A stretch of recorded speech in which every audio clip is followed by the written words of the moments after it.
Сегодня в Ашхабаде состоялся туркмено-иранский бизнес-форум, посвященный дальнейшему углублению и расширению плодотворного партнерства между двумя странами. Очередная встреча деловых кругов, прошедшая в торгово-промышленной палате Туркменистана, приурочена к проходящей в Ашхабаде специализированной выставке Исламской Республики Иран «Иран-Проже».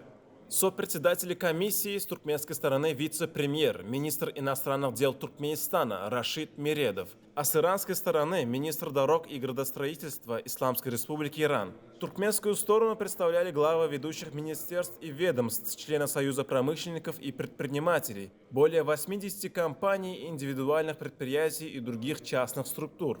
Повестка дня встречи включала обсуждение перспективных направлений взаимовыгодного партнерства отраслевых ведомств и деловых кругов Туркменистана и Ирана в контексте имеющегося большого торгово-экономического потенциала обеих стран, в частности, в сферах промышленности, нефтегазовой отрасли, строительства и производства стройматериалов, энергетики, торговли, сельского хозяйства и транспорта. На полях выставки и бизнес-форума представители деловых кругов Туркменистана и Ирана провели ряд встреч и переговоров для дальнейшего налаживания и углубления партнерства. По итогам переговоров подписаны двусторонние документы, направленные на укрепление традиционно плодотворных связей между предпринимателями двух стран.